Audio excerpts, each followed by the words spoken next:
छत्तीसगढ़ के दंतेवाड़ा में बीजेपी विधायक भीमा मंडावी के काफिले पर नक्सली हमला हुआ है। इस हमले में बीजेपी विधायक की मौत हो गई है। बस्तर लोकसभा सीट पर 11 अप्रैल को वोटिंग होनी है। आज प्रचार का आखिरी दिन था और नक्सलियों ने घात लगाकर बीजेपी विधायक के काफिले पर यह हमला किया। पहले आईईडी ब्लास्ट की, उसके बाद फायरिंग की।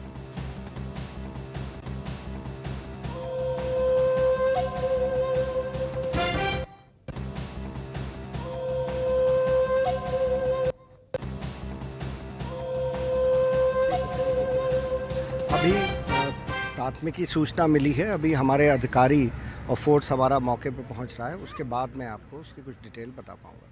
क्या एडिशनल सीआरपीएफ फोर्स वहाँ पर डिप्लॉय की जाएगी इस सिचुएशन में, जबकि इलेक्शन 2 दिन बाद है, 11 को ही है? जो बाहर से फोर्सेस आनी थी वो पूरी तरह इंडक्ट हो गई हैं और स्टेट पुलिस फोर्सेस के साथ, राज्य सरकार के साथ उन सबका डिप्लॉयमेंट हो रहा है। दंतेवाड़ा में बताया जा रहा है कि डीआरजी के जवान भी शहीद हुए हैं, जो वहाँ पर लोकल सिक्योरिटी में लगे हुए थे।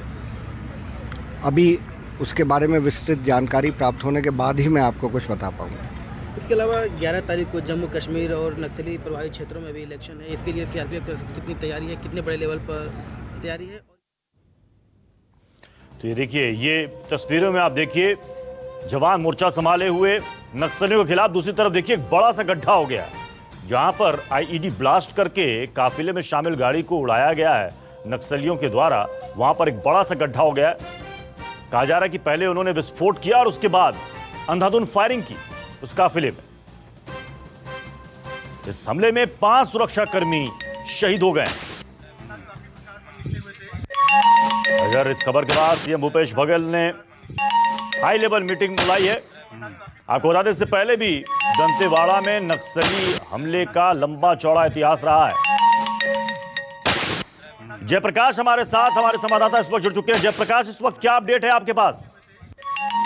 देखिए, अब से 36 घंटे बाद जो है बस्तर लोकसभा का चुनाव होना है और दंतेवाड़ा से बस्तर के इलाके के इकलौते ये बीजेपी विधायक हैं। ये जो है चुनाव प्रचार कर लौट रहे थे, क्योंकि इन इलाकों में 3 बजे चुनाव प्रचार खत्म हो गया था।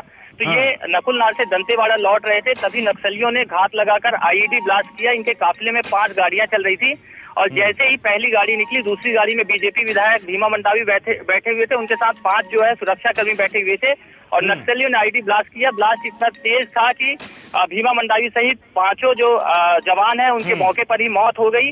तो कहीं न कहीं एक बड़ी वारदात मानी जा रही है, क्योंकि शुरू से ही जो है अलर्ट जारी किया गया था कि इन इलाकों में नक्सली हमले हो सकते हैं, जिसको मद्देनजर जो है पूरे तरफ से फोर्स तैनात की गई थी। लेकिन एक कहीं न कहीं एक सुरक्षा व्यवस्था की बड़ी चूक आपने मानी बताया जा कि रही है। इस काफिले में 5 गाड़ियां थी, दूसरी गाड़ी में सुरक्षा कर्मियों के साथ बैठे थे बीजेपी विधायक। उसी गाड़ी को टारगेट किया गया, यानी नक्सलियों को पहले से पता था कि इन काफिले में शामिल 5 गाड़ियों में से किस गाड़ियों में बैठे हैं, किस गाड़ी के अंदर बैठे हैं बीजेपी विधायक। जी बिल्कुल, इस बार फिर जैसे पिछली बार होता रहा है कि इनपुट फेलियर होता रहा है। कहीं न कहीं इनपुट्स जो है वो सरकार के पास नहीं आ पाते, पुलिस के पास नहीं आते। लेकिन नक्सलियों के इनपुट्स इतने तगड़े थे कि नक्सलियों को पहले से पता था कि जो दूसरे नंबर की स्कॉर्पियो गाड़ी है, जिसमें खुद बीजेपी विधायक भीमा मंडावी बैठे हुए हैं, और नक्सलियों ने उसी गाड़ी को ब्लास्ट किया। और ब्लास्ट जो है इतना तेज था कि आसपास की गाड़ियां भी डैमेज हुई। इसके बाद जो है जैसे ही तत्काल जो है जानकारी लगी, तो जो पिछली गाड़ियां थी जो काफिले के साथ चल रही थी, उससे जवान जैसे ही निकले और फायरिंग शुरू की, तो नक्सलियों ने घात लगाकर हमला किया था। बताया जा रहा है कि कम से कम 50 से ज्यादा नक्सली थे जो ताबड़तोड़ फायरिंग करे। लगभग 1 घंटे तक फायरिंग हुई। हालांकि अभी जो पूरे इलाके हैं उसको जो है सीआरपीएफ के, एसएफ के जवानों ने घेर लिया, क्योंकि इन इलाकों में जो है 20,000 फोर्सेज तैनात है बस्तर में चुनाव कराने के लिए। और सरकार ने पहले ही काफिले में शामिल बाकी सुरक्षा कर्मियों ने भी तुरंत मोर्चा वहां पर संभाला होगा। क्या किसी नक्सली के भी मारे जाने की खबर आई है? जी अभी जो जानकारी आ पा रही है कि नक्सली जो है ऊंची जगह पर थे, वो वहां से लगातार फायरिंग कर रहे थे। लेकिन जो फोर्स के जवान है वो जब तक पोजीशन ले पाते तब तक जो है नक्सली लगातार अत्याधुनिक हथियारों से लगातार तेजी से फायरिंग कर रहे थे। सिर्फ बैकअप पार्टी को बुलाने के लिए जो है जो फोर्सेस के जवान थे, सीआरपीएफ के जवान थे, वो काउंटर फायरिंग कर रहे थे कि कहीं न कहीं जो काउंटर फायरिंग हो उससे नक्सलियों को लगे कि वो पास में ना आए, तो जो घटना की कैजुअलिटीज है वो कम हो पाए। तो नक्सली और पुलिस के बीच लगभग जो बताया जा रहा है 1 घंटे तक मुठभेड़ चली। तब तक जो है दंतेवाड़ा से, बचेली से बैकअप पार्टी जो है वहां पहुंची। और जो है अभी जानकारी आ पा रही है कि पूरे चारों तरफ के एरिया को सील कर दिया गया है, क्योंकि जो दंतेवाड़ा का इलाका है ये शुरू से जो है नक्सल प्रभावित इलाका माना जाता है। अब से 36 घंटे बाद इस इलाके में मतदान होना है, पूरी तरह से सुरक्षा व्यवस्था तैनात की गई है।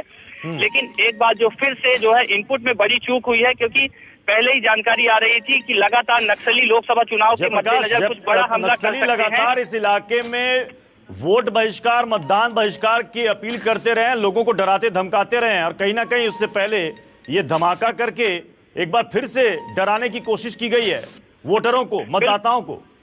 बिल्कुल, नक्सली जो है लगातार पूरे बस्तर के इलाकों में पूरे 9 विधानसभा क्षेत्रों में बैनर, पोस्टर, होर्डिंग्स लगाकर पेड़ों को रास्ते में फेंककर लगातार बोलते रहे हैं। वो पर्चे फेंककर भी कह रहे हैं कि लोकतंत्र का विरोध करिए, क्योंकि वो इन इलाकों में जनताना सरकार चलाते हैं। वो पोस्टर बैनर्स के माध्यम से पहले भी कह चुके हैं कि जिन इलाकों में जो है लोगों के हाथों में जो है चुनाव की स्याही दिखेगी, उनका गला रेतकर हत्या कर दी जाएगी। तो कहीं ना कहीं वोटर इन इलाकों में ऑलरेडी डरे रहते हैं।